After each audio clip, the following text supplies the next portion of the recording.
પહોંચવાની વ્યવસ્થા થશે। હવે આ પૈસા પહોંચે છે એમાં કોકને પાછી તકલીફો પડે છે। કોઈ કઈને એમ કહે છે કે આ દાડમના પૈસા નથી આવડવાના, બાવળિયાના ગણાઈ લેશે। એટલે આ બાવળિયા કોણે વાયા બાપા, બાવળિયા કોણ લાયું એ તો કોઈ પૂર્વજોને પૂછો તો પછી ધ્યાન ઉપર આવશે કે આ ધરતી ઉપર બાવળિયા નતા, બાવળિયા વાવવાનું કોણે કર્યું ને એ બહારથી બાવળિયા કોણ લાવ્યું, બધું ખુલ્લીને મત કેવડાવો, અમારી બધી મર્યાદા છે। વાવ થરાદ જિલ્લાના મલપુર ગામમાં યોજાયેલા સ્નેહ મિલન કાર્યક્રમમાં થરાદના ધારાસભ્ય અને વિધાનસભાના અધ્યક્ષ શંકર ચૌધરીએ જાહેર મંચ પરથી વિરોધીઓને ચેતવણી આપી હતી। તેમણે જણાવ્યું કે કંઈક સારું થાય તો કરો, નહીં તો ચૂપ રહો, અને મારા વિસ્તારના લોકોને હેરાન કરશો તો હું પણ ચૂપ નહીં બેસું। અત્યારે મર્યાદાના કારણે હું નથી બોલતો, બાકી તમને જેટલું આવડે છે એના કરતાં અનેક ગણું મને પણ આવડે છે। આ કાર્યક્રમમાં શંકર ચૌધરીએ વાવ થરાદમાં આવેલા પૂરની વાત કરતા નામ લીધા વગર સાંસદ જ્ઞાનીબેન ઠાકોર પર પ્રહાર કર્યા હતા। તેમણે કહ્યું કે પૂર વખતે અમારો નાનામાં નાનો કાર્યકર્તા સેવામાં લાગેલો હતો, જ્યાં પાણી ભરાયેલા લોકોની મદદ કરતો હતો। પેલા લોકો ખામીઓ ગોતતા હતા, ક્યાં ખામી રહી ગઈ એ જોઈને ટણો મારતા હતા। આ ઉપરાંત શંકર ચૌધરીએ ભૂતકાળમાં કોંગ્રેસે આ વિસ્તારમાં બાવળિયા લાવ્યાની વાત કરી હતી। શંકર ચૌધરીએ ખેડૂતોની પ્રામાણિકતા પર સંપૂર્ણ ભરોસો વ્યક્ત કરતા કહ્યું કે સહાયના પૈસા પહોંચે એમાં કોકને પાછી તકલીફ પડી રહી છે। આ દાડમના પૈસા નથી ગણવાના, બાવળિયાના પૈસા ગણાઈ જશે। એટલે આ ધરતી પર બાવળિયા નહોતા, બાવળિયા કોણ લાવ્યું એ તમારા પૂર્વજોને પૂછજો। શું કહ્યું શંકર ચૌધરીએ સભામાં, આવો સાંભળીએ। પહોંચવાની વ્યવસ્થા થશે। હવે આ પૈસા પહોંચે છે એમાં કોકને પાછી તકલીફો પડે છે।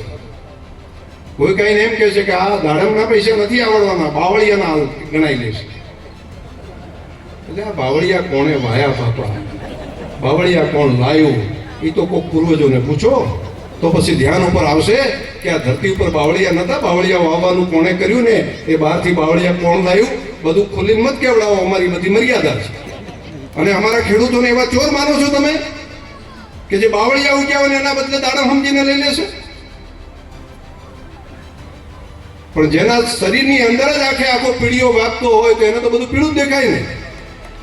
મને મારા ખેડૂતોની પ્રમાણિકતા ઉપર ભરોસો છે, મને મારા ખેડૂતોના મહેનત ઉપર ભરોસો છે, અને એની અંદર જેમણે જેનું વાયુ છે એ ત્યાં આગળ દાડમ ના આવે, એમને ત્યાં બેઠા હજુ આપવાનું બાકી છે। સર્વેનું કીધું છે કે કોને કોને દાડમ છે એની ખબર છે બધાને। એ દાડમ કઈ 12 મહિનામાં ના એ ઉગે તૈયાર થઈને એને દાડમ આવવા મળે, એ તો 2-4 વર્ષથી હોય ત્યારે થાય, અને આવેલા હોય તો 12 મહિના પછી ઉભોય રહે।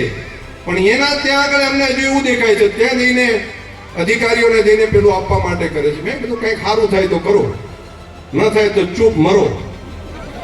તમે કોઈને આપી ના આપો તો કઈ વાંધો નહીં, પણ કોકને બગાડવા માટેનું મારા ખેડૂતોની સામે પડવાનું ન કરશો, નહીંતર ન બોલવું પડે તો ક્યારેક ક્યારેક પણ મારે જવાબ આપવો પડશે। અને આ મર્યાદાઓ હોય છે એના કારણે કરીને ક્યારેક હું નથી કહેતો હતો કે આપણે આપણી મર્યાદામાં પેલું વાત કરીને હું બહુ પેલું કરું, પણ તોય જો વગર કારણે અમારા ખેડૂતોને, પશુપાલકોને, આ વિસ્તારની પ્રજાને, આ વિસ્તારના લોકોને એને કઈ લાભ મળતો હોય એની વચ્ચે જો હેરાનગતિ કરશો તો ચૂપ હું નહીં બેસું। તમે જે બોલતા બાકીના જેને આવડતું એના કરતાં અનેક ગણું બાકી બધું આવડે છે, અને મહેરબાની કરીને પ્રજાના વિકાસ માટે લડવાનું ના કરો। સારું ન થાય તો કઈ વાંધો નહીં, સવારથી સાંજ સુધી શેના માટે દોડે? તો અહીંયા કાર્યકર્તાઓ, આગેવાનો બધા પૂરની અંદર આવ્યા ત્યારે અમારા વિસ્તારના પ્રજાજનો બાકી બધા શેના માટે મદદ કરતા હતા?